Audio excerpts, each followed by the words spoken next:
Dando sequência na parte do reino animal, a gente pega agora o segundo grande grupo dos cordados, que é o grupo dos tetrápodes, ou superclasse tetrápoda. A partir de um peixe osteícte, então, a gente teve um processo evolutivo que gerou um segundo grupo de animais, agora todos com membros locomotores adaptados ao ambiente terrestre, mesmo que ainda seja um ambiente terrestre, assim, onde os indivíduos não conseguem se deslocar muito bem. Por quê? Porque as patas ainda não estão bem formadas. Lembrando que eles evoluem provavelmente a partir daquele grupo de peixes sarcopterídeos, como o selacanto, onde as nadadeiras acabam originando as pernas. O que acaba acontecendo então? Nós temos um grupo de peixes que está tentando ir para a terra, é basicamente isso. Só que aí o que acaba acontecendo é que essas nadadeiras pré-patas ainda não permitem uma grande capacidade de ir e ficar na terra, nem o mesmo mecanismo reprodutivo, nem mesmo o mecanismo respiratório. Então, existem várias coisas que precisam ser modificadas para garantir que esses animais vão conseguir de uma vez por todas ir para a terra e ficar na terra. Os anfíbios são o grupo que fica no meio do caminho. Então, o próprio nome anfíbio sugere anfi, duas formas, bios, de vida. Sendo assim, ele tem duas formas de vida, uma ligada à terra e uma ligada à água. Ou seja, ele não é o grupo que sai de vez da água para a terra, ele é o grupo que começa essa movimentação evolutiva para ir para o ambiente terrestre. Sendo assim, são animais que apresentam ainda um método reprodutivo sem a presença do líquido amniótico. Então, o líquido amniótico, só para lembrar, é aquele tipo de adaptação estrutural que os animais precisam ter para poder ficar na terra. Nesse caso, assim como os peixes, que a gente já havia falado nas aulas anteriores, na verdade, são estruturas ou animais, vamos dizer assim, anamnióticos, indivíduos sem essa adaptação para viver na terra. Então, esse grupo de indivíduos é o primeiro grupo que apresenta 4 membros locomotores: patas à frente, anteriores, e patas de trás, chamadas posteriores. Algumas vezes, nesses casos aqui, existem inclusive alguns indivíduos que não apresentam patas, ou seja, animais desprovidos de pernas ou ápodes. Já vamos falar mais sobre isso logo em seguida. Então, além disso, são indivíduos, assim como os peixes, ectotérmicos, que significa é o meio externo que faz o controle da temperatura para eles, ou pecilotermos, ou também chamados pecilotérmicos, ou heterotérmicos, que significa que a temperatura deles varia, oscila. Então, nesse caso aí, a ectotermia é o modo de controle de temperatura e a pecilotermia é a homogeneidade ou oscilação de temperatura. Nesse caso, eles têm método de controle térmico externo, ou seja, é a natureza que controla, e a pecilotermia, que significa a temperatura deles no frio é fria, no calor é quente. Então, nesse caso, são indivíduos que não têm controle próprio do seu metabolismo, o que pode indicar um período eventual de uma certa hibernação, parar quietinho enquanto a temperatura não é muito favorável. Além disso, esses indivíduos apresentam hábitos de vida em ambientes terrestres muito úmidos, embaixo de tronco, ou dentro de buraco, ou então em lugares onde tem rocha, que fica mais fresquinho e mais úmido. Por quê? Porque isso tem a ver diretamente com o seu método respiratório. Segundo, indivíduos que são exclusivamente aquáticos. Tem alguns que vivem a vida inteira dentro da água, só na água. E ainda temos alguns indivíduos que são indivíduos que estão na faixa de transição, que é em água-terra, na zona de transição, na zona limítrofe, que seria ecologicamente falando no ecótone, que é a zona bem entre a terra e a água. Por que esses indivíduos então ficam nessa transição? Por que eles não estão bem na terra ou também não estão bem na água? Então, essa transição tem muito a ver com a questão do seu mecanismo de respiração. A gente deve lembrar que eles são um grupo de animais que estão saindo do ambiente aquático e indo para a terra pela primeira vez. Então, a respiração de um peixe, por exemplo, é uma respiração exclusivamente branquial. Agora, a respiração do anfíbio ela tem que começar a ser uma respiração que permite ir para a terra. Provavelmente foi a bexiga natatória que evoluiu para uma estrutura desse tipo. Então, hoje a gente sabe que a gente encontra nos anfíbios adultos, larvais, mecanismos respiratórios diferentes. Então, a gente pode encontrar como métodos de respiração para os anfíbios branquial. Para aqueles que são exclusivamente aquáticos é a vida inteira. Mas, para aqueles que fazem a transição ou vão para a terra, ela começa branquial na fase das larvas e aí depois vai para uma respiração pulmonada nos adultos. Então, indivíduos que vão para a terra, eles substituem a respiração branquial, que acontece nas larvas, que a gente conhece com o nome de girinos, e troca para uma respiração pulmonada cutânea e, eventualmente, tem um quarto tipo de mecanismo respiratório. Mas, lembrando, a respiração branquial é uma respiração que a gente encontra ou naqueles que vão permanecer dentro da água ou naqueles que vão acabar fazendo a transição posterior para a vida terrestre. Então, a branquial pode permanecer ou pode ser substituída. Só que a respiração pulmonada, ela é feita pela primeira vez, é o primeiro grupo de animais que está respirando por pulmões. Então, é uma respiração, vamos dizer assim, primitiva do ponto de vista branquial. Ela é uma respiração um pouco eficaz e que tem pulmões que recém pela primeira vez estão aparecendo. Então, nesse caso, é uma respiração que para os animais que vão para a Terra, ela corresponde em média a 30% de todo o mecanismo respiratório que eles têm. De todo o oxigênio que eles podem coletar, 30% entra por pulmões. Então, o pulmão aqui, ele é um pulmão que nós vamos colocar aqui, ó, rudimentar. Que significa, é um pulmão primitivo, é um pulmão pouco ramificado por dentro, com poucas subdivisões de alvéolos pulmonares e, o mais importante, esses animais não têm aquele movimento assim de inflar pulmão. Por quê? Porque se a gente pegar um anfíbio e for olhar a estrutura esquelética deles, eles apresentam estruturas ósseas que não são muito favoráveis ao mecanismo respiratório para a dilatação dos pulmões. Primeiro, se a gente pegasse e fizesse um raio-x do esqueleto de um sapinho e fôssemos olhar ele por cima, que é um grande representante, são sapos, né?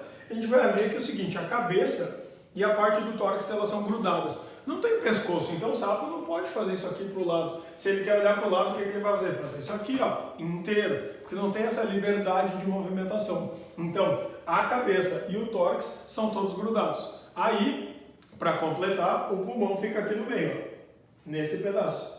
Então, as costelas, elas são totalmente fundidas à estrutura do externo, que é esse osso que nós temos no meio do peito. No caso desses anfíbios, então, o pulmãozinho deles está preso aqui, ó.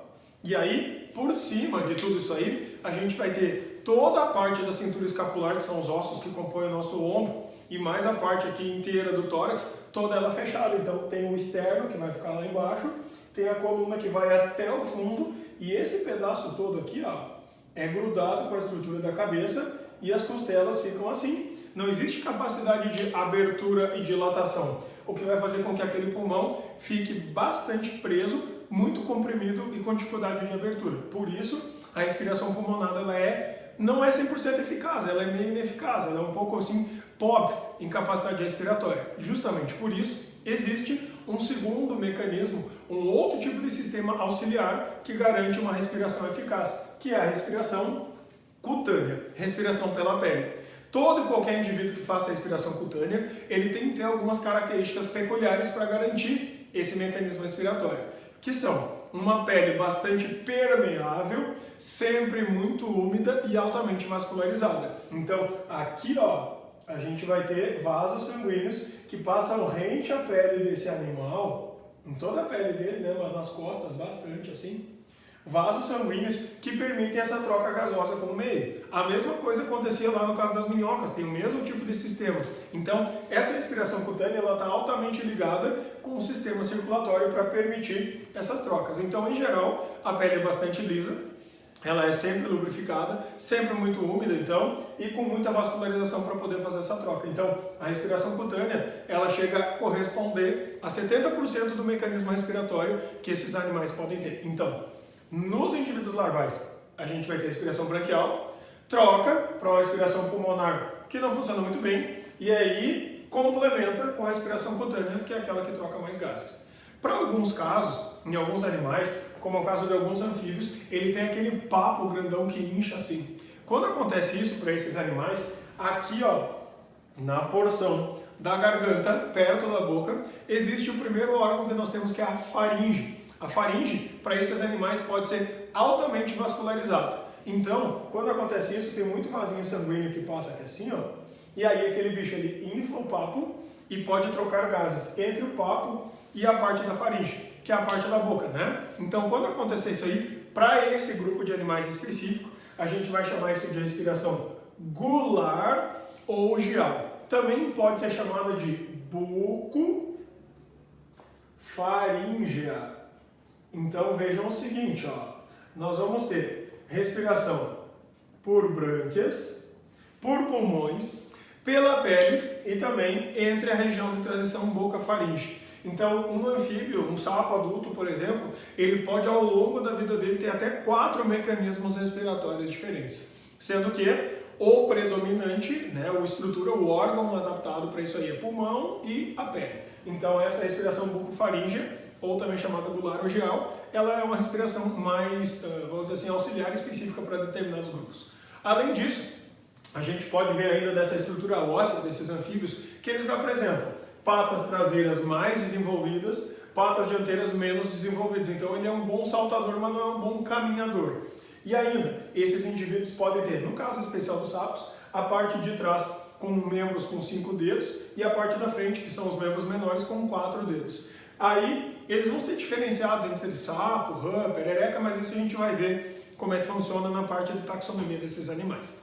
Além desses sistemas, que é o sistema de estruturação dele, respiração, a gente pode ver aqui uma estrutura bem importante, que é esse ossão aqui, ó, do quadril, formando uma espécie de um U, tá? Faz um V assim. Essa partezinha aqui são os ossos que compõem o quadril dele. Esse osso em forma de U aqui é chamado de uróstilo.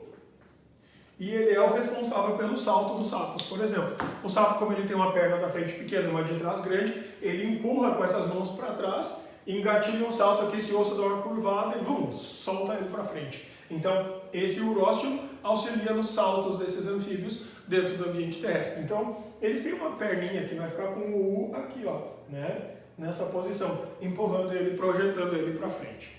Fora esses sistemas, então, a gente pode encontrar uns outros sistemas que são bem importantes na estrutura desses animais, na vida desses animais. O outro sistema importante são os rins. Nesse caso, assim como os peixes já tinham rins, esses animais também vão ter do time mesonéfro. Tá? Não é tão adaptado quanto o nosso, que é metanéfrico. Nesse caso, os rins do tipo mesonéfros são responsáveis por fazer 2 tipos específicos de excreção.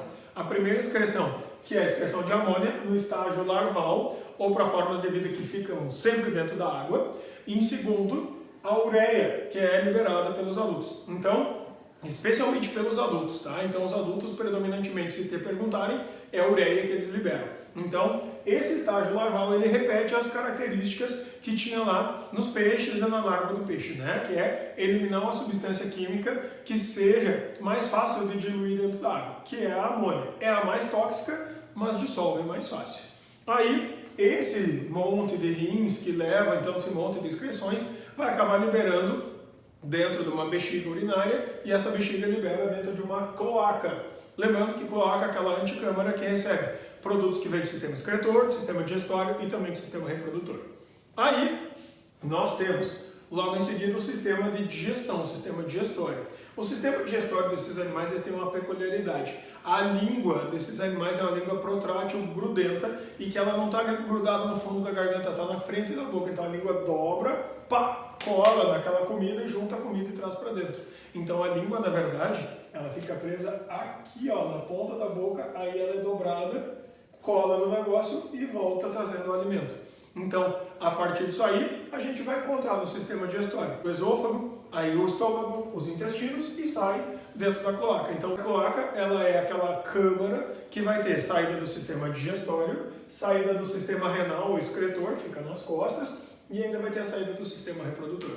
Mas a parte reprodutiva nós vamos falar depois, são animais dioicos, né? Tem macho e fêmea separado. E então, o sistema nervoso. O sistema nervoso ele é mais complexo que o sistema nervoso dos peixes, um pouquinho melhor. Ele é composto basicamente do sistema nervoso central, que é um pequeno encéfalo, cérebrozinho, e a medula que vai por dentro da coluna. O que parte da medula para fora já não é mais sistema nervoso central, é sistema nervoso periférico. Então, o que eles apresentam do sistema nervoso central é o cérebro e a medula.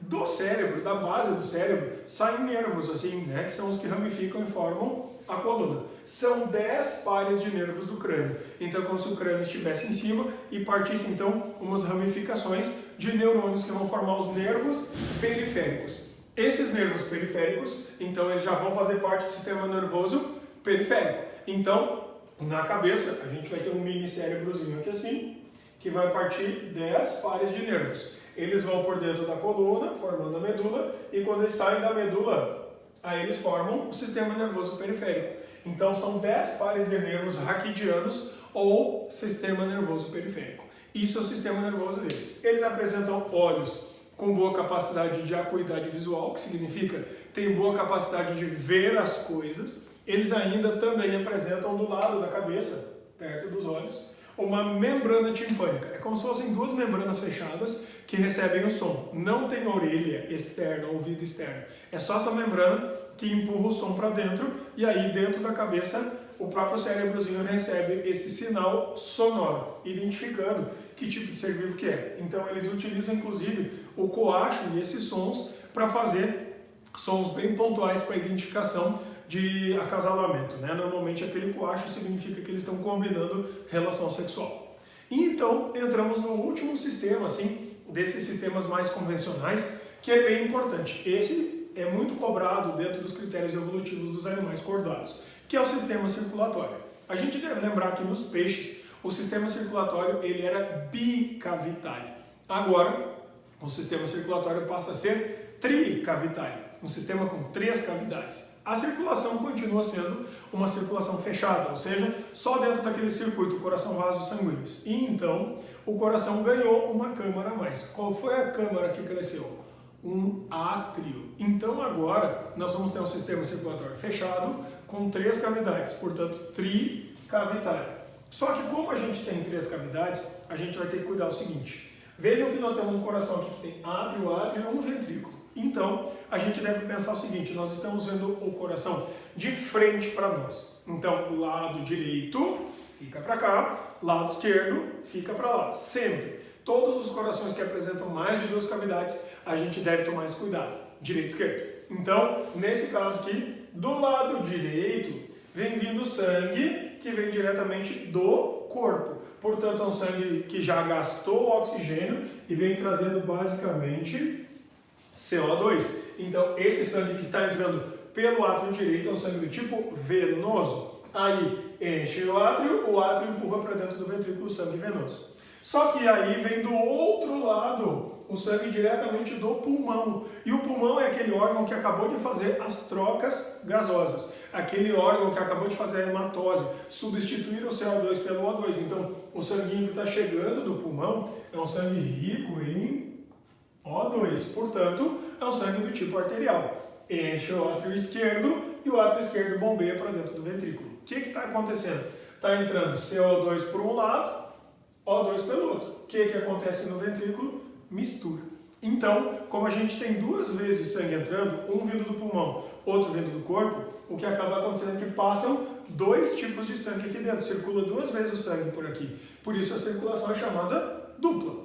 E aí, como dentro do coração, especialmente na zona do ventrículo, está havendo a mistura do sangue do tipo venoso com o sangue do tipo arterial, a separação dos sangues arterial e venoso, ela não é total, ela acaba misturando, por isso a circulação é dita incompleta, porque mistura os 2 tipos de sangue dentro do coração. Então, esse sangue que vai sair do ventrículo, ele sai por 2 ramificações, que são 2 artérias. Uma delas leva o sangue de volta para o pulmão, já que houve essa mistura, tem que trocar um pouco mais de gás de novo, e o resto do sangue vai abastecer o corpo com oxigênio.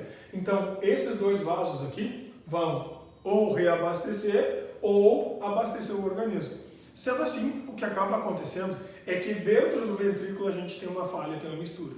Essa membraninha que está aqui no meio é a membrana que depois vai crescer aqui no meio, separando lado totalmente direito e lado totalmente esquerdo, que é o que vai originar os corações tetracavitários, que vão apresentar átrio direito, ventrículo direito e átrio esquerdo, ventrículo esquerdo. Então essa membrana, que ainda nos anfíbios não é completamente crescida e desenvolvida, que está aqui, é chamada de septo de Sabatier.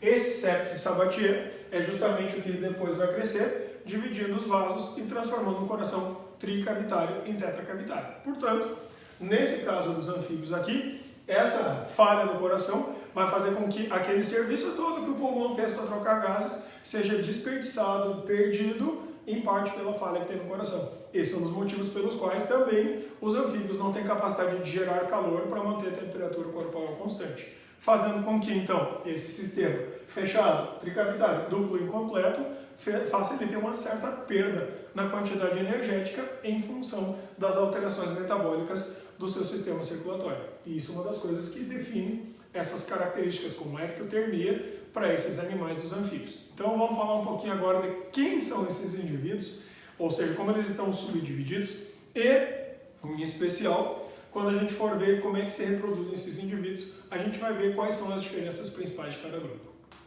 A divisão, então, do nosso grupo dos anfíbios, a gente deve lembrar que é feita assim: reino animal, filo dos cordados, superclasse dos tetrápodes, classe dos anfíbios. E aí a classe dos anfíbios é dividida em 3 ordens. Então, ordem Anura, ordem Urodela e ordem Apoda. Nesse caso, a ordem Anura ou Salientia é chamada também de a ordem dos mais prováveis, os mais comuns, os mais conhecidos, os mais salientes, os mais perceptíveis, aqueles que a gente encontra com mais facilidade.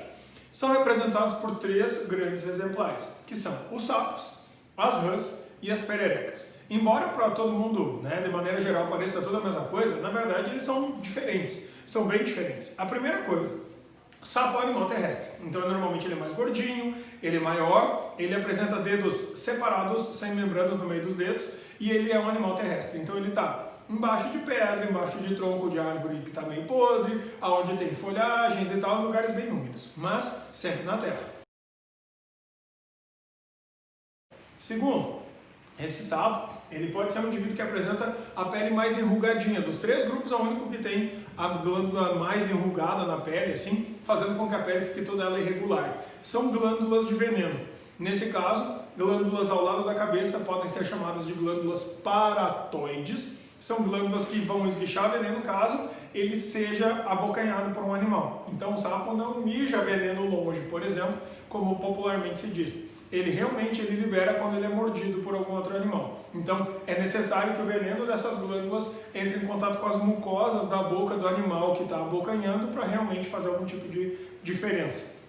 Aí, na pele desses animais é normal encontrar glândulas que produzam cor com células chamadas cromatóforas, normalmente associados a animais mais venenosos. Então, pode ter alguns sapinhos que têm cor assim vermelha, amarela, azul, que pode indicar animais venenosos. Não peçonhentos, significa que eles não te injetam veneno, eles não te picam para isso. Eles só têm aquilo lambuzado na superfície da sua pele.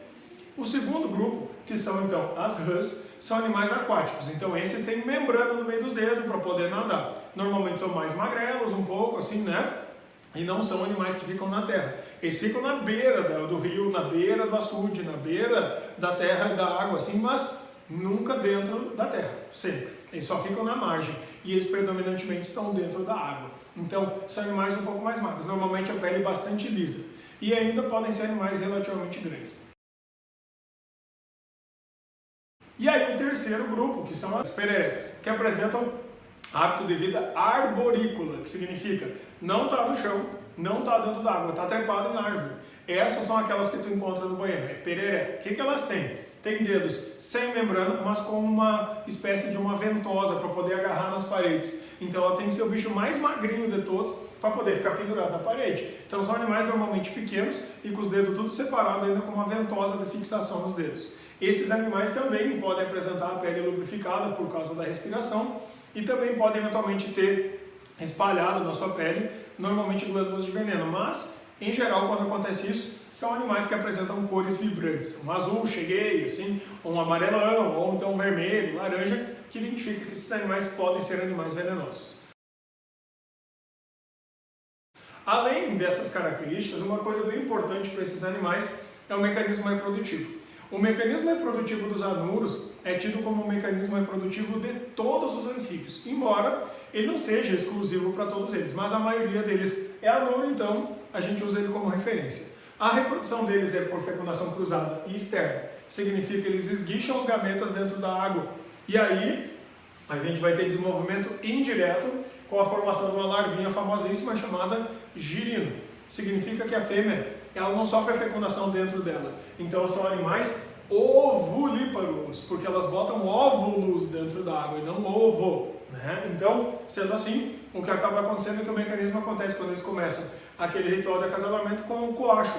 E aí começa aquele monte de sapo e rã gritar na beira de açude, aquilo lá é para se identificar, para saber quem que vai reproduzir. Quando acontece isso, eles nadam, daí vai sempre para dentro da água, o macho fica sobre a fêmea e ele acaba abraçando ela por trás. Quando ele abraça ela por trás, ele passa as mãozinhas dele por baixo das axilas dela, porque daí as mãos dele ficam bem em cima de onde estão os ovários dela. Esse mecanismo do abraço que o macho dá sobre a fêmea chama-se amplexo. O abraço, o amplexo, serve para ele apertar ela e fazer com que estimule a ovulação. Então ele aperta em cima dos ovários e ela esguicha os óvulos dentro da água. Depois de dar umas 2, 3 espremidas nela, os óvulos saem e aí ele esguicha os seus espermatozoides dentro da água. Então a fecundação é dentro do ambiente aquático, é fora do macho e da fêmea. Quando acontece isso, a gente vai ter a fecundação dentro do ambiente aquático, formando células ovo ou zigoto. Essa célula ovo normalmente ela vai ficar pegajosa, grudenta, grudada em galho, em grama, ou até mesmo eles fazem um ninho com espuma e aí ficam tudo ali dentro dos ovinhos. Dentro desse ambiente começa a desenvolver então a larva a partir da célula ovo. Essa larvinha é chamada girino. O girino ainda tem respiração branquial e tem também um hábito de vida totalmente fitoplanctófago, ele come algas e aí depois vai virar carnívoro. Então, o que vai acabar acontecendo? Ele tem que sofrer uma mudança na respiração, na excreção, no seu aspecto físico, no sistema digestório, para se transformar num adulto. Então, ele sofre um processo de autólise, onde as células da cauda do girino começam a ser decompostas para transformar em perna, em pulmão, em sistemas adaptados à vida na Terra. Então, esse processo de metamorfose que vai acontecer aqui é a transformação, então, do estágio larval para o adulto. Por isso que nós dizemos que o desenvolvimento desses indivíduos é indireto.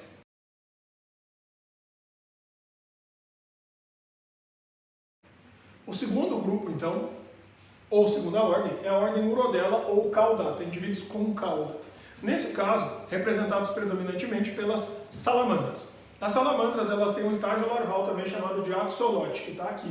Alguns deles passam boa parte da sua vida nesse estágio, que pode ter até mais ou menos uns 30 centímetros.